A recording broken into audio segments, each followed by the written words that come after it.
Hello guys.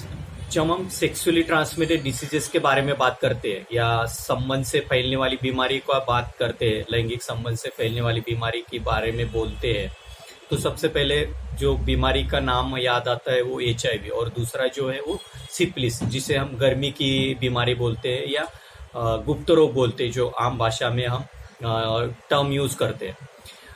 ये syphilis किन कारणों से फैल सकता है, उसकी ट्रीटमेंट कितनी दिनों तक लेनी पड़ेगी, भाई जिनके साथ रहता हूँ उनको ये बीमारी हो सकेगी या नहीं हो सकेगी, इस बारे में लोगों को बहुत सारे कन्फ्यूजन है, बहुत सारे क्वेश्चंस है, बहुत कन्फ्यूजन है कि ये कैसी फैलती है, किन कारणों से फैल सकती है। तो हम यही डिस्कस करने की कोशिश करते हैं एक सिंपल वर्ड में कि ये क्या रहता है, सिफिलिस क्या है, कैसे फैल सकता है, कितने दिनों तक ट्रीटमेंट लेनी पड़ती है या वो किन कारणों से फैलता है। आपको हमेशा एक बात ध्यान में रखनी पड़ेगी, जब आप सेक्सुअली ट्रांसमिटेड डिसीजेस बोलते हैं, मतलब असुरक्षित लैंगिक संबंध से होने वाली बीमारी के बारे में जब बात करते हैं, तो इसका मतलब ये बीमारी का मेन जो कारण है वो सेक्सुअल कॉन्टैक्ट, मतलब असुरक्षित सेक्सुअल कांटेक्ट अगर इन्फेक्टेड व्यक्ति के साथ होगा तभी आपको होने के चांसेस रहते हैं। इसका मेन जो कारण रहता है सेक्सुअली ट्रांसमिटेड डिसीजेस का, ये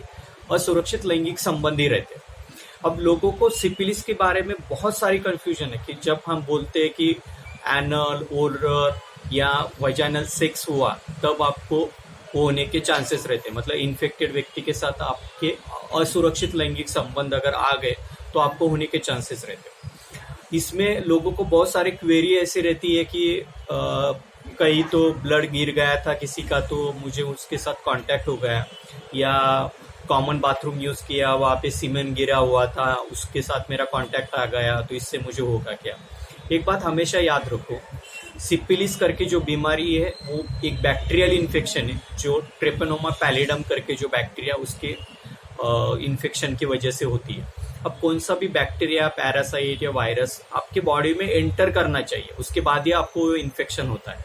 तो जब हम सेक्सुअली ट्रांसमिटेड डिसीजेस बोलते हैं, तो जब भी पेनिट्रेटिव सेक्स होता है या एनोरल सेक्स होता है, तो उस टाइम पे ऐसा होता है कि वहाँ पे अल्सर्स आते हैं या माइनर कट्स आते हैं, उसके थ्रू वो एक व्यक्ति से दूसरे व्यक्ति में जाता है। तो जब आप का किसी एक नॉर्मल कहीं पे तो ब्लड गिर गया था, उसके साथ मेरा कांटेक्ट आ गया, मेरा हाथ लग गया, इससे मुझे हो गया, ऐसा नहीं होता है। या सीमेंट के साथ नॉर्मली मेरा हाथ लग गया या मेरा बॉडी का पार्ट लग गया और मुझे हो गया, ऐसा नहीं होता है। वो बॉडी के अंदर एंटर करना चाहिए, उसके लिए कहीं पे आपके कट्स होने चाहिए या अल्सर्स होने चाहिए। इसीलिए जब हम बोलते हैं कि जो माइनर कट्स रहते हैं म्यूकस मेम्ब्रेन में, स्किन में, उसके थ्रू वो एंटर करता है। तो ये बात हमेशा याद रखो कि जहाँ पे अनप्रोटेक्टेड कांटेक्ट आते होंगे, विदाउट कंडोम संबंध आते होंगे, जहाँ पे पेनिट्रेटिव सेक्स होता होगा, वहाँ पे ये होने के चांसेस बहुत ज़्यादा रहते हैं। ब्लड में ऐसा कहीं पे ब्लड गिर गया था, मुझे लग गया, सीमेंट गिर गया था, मुझे हाथ लग गया और मुझे हो गया, ऐसा नहीं रहता है। तो ये थोड़ा ट्रिकी है, समझने में थोड़ा कन्फ्यूजन है इसमें, क्योंकि जब हम नेट पे या गूगल पे सर्च करते हैं तो वहाँ पे बोलते हैं कि ब्लड से भी होता है, कहीं पे कांटेक्ट आ गया तो भी होता है। वो बहुत रेयर केसेस में होता है। आइडियली जो प्रैक्टिकली जो आप क्वेश्चंस पूछ रहे हो वैसा होने के चांसेस बहुत बहुत बहुत कम रहते हैं। हमेशा जब भी आपके सेक्सुअल कांटेक्ट आते होंगे तो कंडोम यूज करना, प्रोटेक्शन लेना, ये सबसे बेस्ट इसका प्रिकॉशंस है, ये बीमारी ना हो करके। अगर हो भी गई किसी कारण से, जो भी हम बोलते हैं कि सेक्सुअल कांटेक्ट आ गए, कंडोम यूज नहीं किया होगा, सामने वाला इन्फेक्टेड होगा, तो उस टाइम पे पैनिक होने की ज़रूरत नहीं है। आपको सिर्फ अगर टेस्ट करके आप पॉजिटिव निकलते हो तो आपको सिर्फ ट्रीटमेंट लेने की ज़रूरत है। ये रिगार्डिंग जो भी क्वेरी होगी आप पूछ सकते हो। हम अगली वीडियो में इसी टाइप के जो केसेस रहते हैं या केस वाइज देखने की कोशिश करेंगे कि ये सिफिलिस कैसा रहता है, इसके लाइन ऑफ ट्रीटमेंट क्या है, कि कितने दिनों तक लेनी पड़ती है, इस रिगार्डिंग हम बातें करेंगे।